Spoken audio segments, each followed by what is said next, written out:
Nichitpur institute of health education and research centre.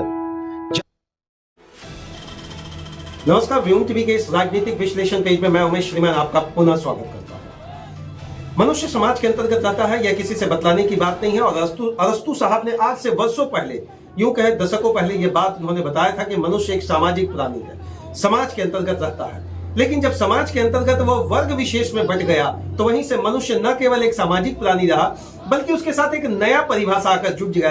श्रीमान, मनुष्य एक सामाजिक के साथ संघर्षशील प्राणी है। अब चाहे आप किसी भी पोस्ट में रहे, श्रीमान, ये डायलॉग शायद हो सकता है आपके जीवन में जरूर जुड़ा हुआ रहेगा। यूं कहते हैं ना, आप इसको अन्यथा ना ले। श्रीमान, जब तक जिएगा दर्जी तब तक सिएगा दर्जी। ये बात सही है। ये दर्जी शब्द का मतलब ये नहीं है कि मैं किसी टेलर को इसको अंकित या संगित कर रहा हूं। श्रीमान, हम सभी मनुष्य अपने जीवन को बुनने में लगे हुए हैं और इसी बुनने की एपिसोड में श्रीमान एक चीज आता है कि हमको कभी न कभी अपने वर्ग विशेष के साथ वर्ग संघर्ष का आधार बनाना पड़ता है। आज झारखंड की राजनीति गरमाई हुई है। गरमाई यूं कहें कि कुर्मी एसटी बनना चाहते हैं, आर्यन बनना चाहते हैं। अगर झारखंड के परिशिष्ट को संभालेंगे तो 1913 का ब्रिटिश सरकार के अंतर्गत जो ब्रिटिशिया संवैधानिक सिस्टम था, वह संवैधानिक सिस्टम में 1913 का तो गजट पास किया गया था।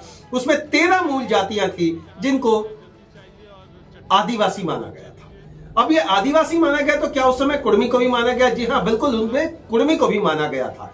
कहीं से दस्तावेज जब आप उठाएंगे तो दस्तावेज आप राइट साइड में देखें, दस्तावेज का कॉपी मेरे पास भी लगा हाथ, तो मैंने सोचा कि लगे हाथ आपको बता दूं।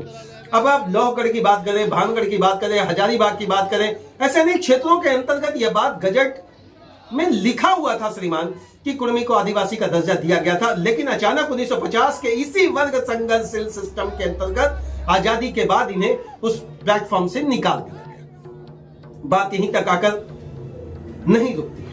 बात होता है कि हकमारी का मतलब अब कुर्मी और आदिवासी या वर्ग संघर्ष की राजनीति के अंतर्गत वही बात आकर परिभाषित करने लगे हैं कि हमको हमारा हक दो।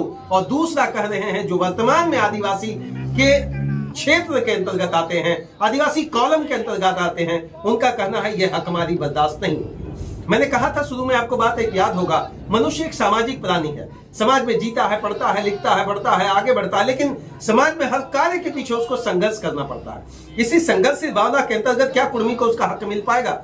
रेल टेका जिस तरीके से सफल माना गया, इसलिए सफल हम कह रहे हैं कि एक तरफ रेल टेका की बात जब बात कही गई कुर्मियों के द्वारा, तो यह बात स्पष्ट तरीके से कह दिया गया कि जब तक मुझे आश्वासन वाली बात नहीं, जब तक मेरा हक नहीं मिलेगा श्रीमान, तब तक हम लोग करना देंगे। लेकिन आनंद फानंद में केंद्र सरकार या राज्य सरकार के अंतर्गत जो प्रॉपर कोलैबोरेशन, कोऑर्डिनेशन, कन्वर्सेशन होना चाहिए, और होने के बाद रात 1 बजे एक दिन के ही स्लिप आउट सेंस में रेल छटपटा गई और उसको एक प्रॉपर मेमोरेंडम के माध्यम से आइडेंटिफाई करना पड़ेगा, we are ready to talk with you. दूसरी ओर आदिवासियों का कुछ समूह, मैं ये नहीं कर रहा हूं कि सभी जो सरना के नाम पर राजनीति करते हैं, जो सरना के नाम पर किसी तरह की बात करते हैं, मैं तो यही कहूंगा धर्म सभी का पूजनीय है, धर्म सभी का आदरणीय है, धर्म सभी का केवल माननीय तक सीमित नहीं होता, धर्म आस्था का केंद्र होता है। आदिवासी कह रहे हैं, दूसरी तरफ से उन्होंने बोला कि अगर ये रेल टेकेंगे तो हम जहाज टेक लेंगे। अब वर्ग संघर्ष की राजनीति यहां पर खड़ी होती है और वर्ग संघर्ष की राजनीति में आनंद फानंद में ऊहा पुहा की जो स्थिति बनेगी श्रीमान, एक बात इसमें स्पष्ट होगा कि अब स्लिप टंग होगा। ये टंग स्लिप जो वाली बात होगा ना, ये ऐसा होगा कि हम तीर से मारेंगे, हम धनुष से मारेंगे, हमारी संख्या ये, हमारी संख्या वो है। भैया, संख्या की बात नहीं है। सरकारी दस्तावेजों को आइडेंटिफाई करने के लिए प्रॉपर कॉलम में अगर आपको चिन्हित होना है तो श्रीमान आपको समझना पड़ेगा कि आपको कॉन्स्टिट्यूशनल सर्कुलर को ही साथ लेकर चलना पड़ेगा। कुर्मी जनजाति अपने आप को आइडेंटिफाई करने के लिए आदिवासी कह रहे हैं। आदिवासी मतलब पुराना प्राचीन प्रदेश के माध्यम से आर्यन इसको बोल सकते हैं। लेकिन अब यह प्रश्न आकर उठता है, क्या केंद्र सरकार लंबे समय से इनकी हकमारी कर रही है? नंबर 1। नंबर 2, क्या केंद्र सरकार जिनकी भी रही सरकार, क्या कुर्मियों पर इसका ध्यान नहीं गया? कि नंबर 3, क्या कुर्मी केवल कुर्मी में लिस्टेड होना चाहते हैं या 8वीं अनुसूची के अंतर्गत कुर्मारी को भी लिस्टेड करवाना चाहते हैं? श्रीमान, ये चंद ऐसे सवाल हैं जो आदिवासियों के अंतर्गत कहीं ने ऊहा पुहा की स्थिति पैदा कर रहे हैं। उनको ऐसा लग रहा है, आप यूं समझ ले कि अगर 100 बिस्किट है, अगर 100 बिस्किट भैया है, अगर उसमें से पहले से लोग खा रहे हैं 15 से 18 लोग, अगर उसमें से फिर से 17-18% आ जाते हैं, या यूं कहें सीधी भाषा में कि 20-22% वाले लोग फिर आ जाते हैं, तो बिस्कुट बटेगा क्या? सिंपल तरीके से आइडेंटिफाई कर ले। वर्ग संघर्ष की राजनीति यहां पर हावी है। झारखंड के अंतर्गत अब देखना है केंद्र सरकार की नजर पड़ती है कि नहीं। दूसरा, कुर्मियों ने एक बात और ठाना है कि जिन लोगों ने इस कुर्मी 20 सितंबर को आगाज जो किया था, उसमें वैसे बड़े दिग्गज नेता जो कुर्मी फैक्टर से अपने आप को बिलोंग करते हैं, कुर्मी कास्ट से बिलोंग करते हैं, अगर धरातल पर श्रीमान अगर उनके तरफ से पॉजिटिव फैक्टर नहीं मिला, मतलब उनके तरफ से समर्थन नहीं मिला, तो सीधा बात आप भैया जान जाए कि अब उनका विरोध होगा। चंद जगहों पर पुतला भी जलाएगा, चाहे वो विधायक है या सांसद हो। लेकिन एक बात यह है कि कुर्मी अब पीछे आने वाले नहीं है और आदिवासी अब उनको समर्थन देने वाले नहीं है। अब इसी चीज में हुआ झारखंड की राजनीति का करवट भैया। हम तो बोले मनुष्य एक सामाजिक प्राणी है, लेकिन लड़ते लड़ते लड़ते संघर्ष की राजनीति यहाँ पर खड़ी हो जाती है। चलिए अब जानते हैं क्या है इसका राजनीतिक विश्लेषण। राजनीतिक विश्लेषण वो सीधा सा है, जिसकी जितनी हिस्सेदारी, जिसकी जितनी भागीदारी, उसकी उतनी हिस्सेदारी। यही डेफिनेशन दोनों तरफ से चल रहा है। हकमारी किसका होगा, किसका हकमारी घटेगा, क्या किसी को पॉजिटिव सिनेरियो पर लाया जाएगा, क्या किसी के लिए नेगेटिव बनेगा। ये पॉजिटिव नेगेटिव कंपैरेटिव मोड में अगर राजनीति को आप समझेंगे भैया, तो जीवन भर लड़ते रहेगा ये दो जाति, और मामला जाकर कहां फंसेगा?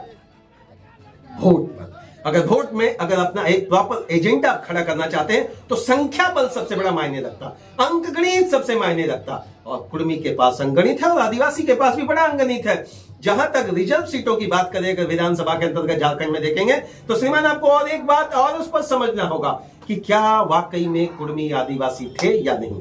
चलिए इन्हीं सारी चीजों का विश्लेषण एपिसोड 2 में आपके साथ और बेहतर ढंग से रखेंगे। लेकिन आपको ब्रिटिश या संवैधानिक सिस्टम को 1913 के गजट को आप इग्नोर शायद अब अगर करना चाहें, तो मुझे लगता है यहाँ की राजनीति में असंभव है, क्योंकि दिलों की धड़कन में बसने वाले कुर्मी अब न केवल राजनीति का अपना प्रतिद्वंदिता दिखाना चाहते हैं, बल्कि अपनी भागीदारी और हिस्सेदारी भी सुनिश्चित करना चाहते हैं। तब तक के लिए आप सभी को एक ही अनुरोध करेंगे, जिन लोगों ने कुर्मी फैक्टर को समझने का पूरा अंतर्ध्यान बना लिया और आदिवासी से कैसे बच पाएंगे, या आदिवासियों के अंतर्गत क्या विरोध बनकर कोई युवा या युवती आगे बढ़कर ये रोक पाएगा, ये मुझे असंभव लगता है। तब तक के लिए आप सभी को जय हिंद।